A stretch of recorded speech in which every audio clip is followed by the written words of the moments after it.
Hi, everybody. Welcome to the Uptake. I'm Paul Wilkie, And I'm Janie Genosis.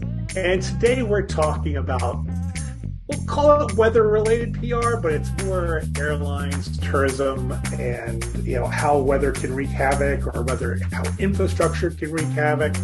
And we have a great example. At Southwest Airlines, we pride ourselves on a smooth flying experience. But over the holiday season, we messed up. Our system collapsed and thousands of flyers were left stranded. And you, understandably, screamed at us for days on end, even more than you usually do. And sure, we lost $800 million in revenue and are being investigated by the FAA. Southwest had their hands full. That's an understatement, I think, to say that they had their hands full. Yeah, initially it's weather, right? And the thing I always believe with the public is they are pretty understanding when it's out of your hands, when it's something you can't control the weather, it happens. And every airline had to deal with that. But the problem started to happen when all the other airlines were back up and running and had all of their passengers on new planes and off to their destinations. And Southwest is still sitting here with 16,000 canceled flights. And that's when I think everything went south for Southwest, and they could have done things differently. It's a good lesson for all PR professionals and all companies. Airlines do a very good job of communicating when something goes wrong, usually. I've done a lot of work in the tourism industry over the years. I've worked with airlines. We've dealt with crisis communications over the years. And one of the things that airlines have that a lot of smaller companies don't is a very engaged communications team, and they mobilize very quickly. Unfortunately for Southwest, there was kind of death by a thousand cuts in this case. There were weather issues, there were software issues, and then that sort of played into how does the communications team communicate all this stuff? And in many cases, they didn't communicate well. So what we're going to talk about a little bit today is sort of the basics of crisis communications. If you're operating an airline, you want to know what to do. We're glad you're here today. But if you're not operating an airline, there's some lessons that can be learned here. And I think Southwest had some great PR in the past, and they needed to take a little advice from themselves, because back in 2017, their communications person actually said, explain the cause, the effects, and what you're doing to make it right.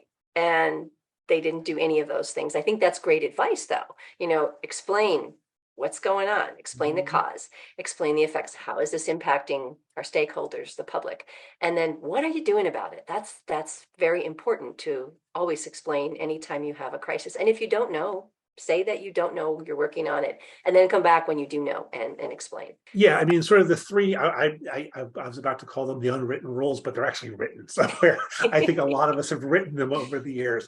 Sort of the three rules of airline crisis communications, and which can be applied everywhere, is rule number one, say what you know. Rule number two, don't speculate on what you don't know, but relay information that you're actively looking into it.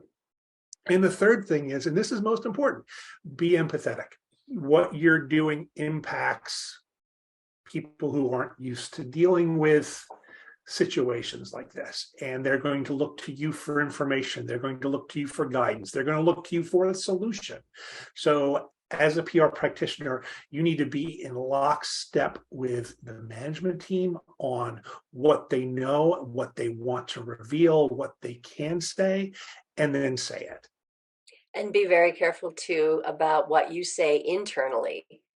If you don't want that to get out. Southwest was very clear internally, I think, when they announced to their team that they had these computer issues, that they should have listened, that their computers were old.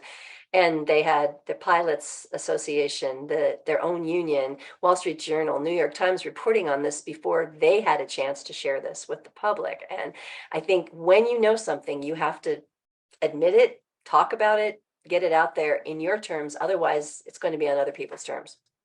It's important to control the narrative, because if you as an airline don't get out first, it's either going to be the union, it's either going to be the airport, it's either going to be the FAA, or it's going to be passengers en masse complaining about the airline. So you've got a lot of different parties who are invested in this, and they're going to say something.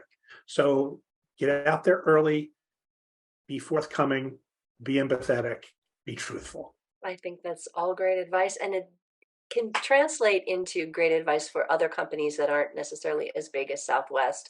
But if you have a presence in a community and something goes wrong and you have a crisis, again, talk about it, explain what happened, explain what you're doing, show that empathy, and don't delay in doing it. As soon as you can get information out there that you feel comfortable sharing, do it. Otherwise, someone else will. It's not rocket science. Flying planes, Right. rocket science. PR around airline crises, not rocket science. Here at Southwest, mistakes are made, and that's on us. Mostly. Some of it's on you. Hey, man, let's keep it real. You bought the ticket. Again, you bought a Southwest ticket. You obviously don't respect yourself, so why should we? That's really it. If you have any more questions about crisis communications or regular communications, we're here for you. Be sure to email us at uptake@uprightcoms.com, or you can check out our website. You can check out our Twitter feed, or you can check out other episodes of the Uptake on this YouTube channel. Safe travels, everybody, in 2023. And thanks for joining. Thanks, Janie. Thanks, everybody.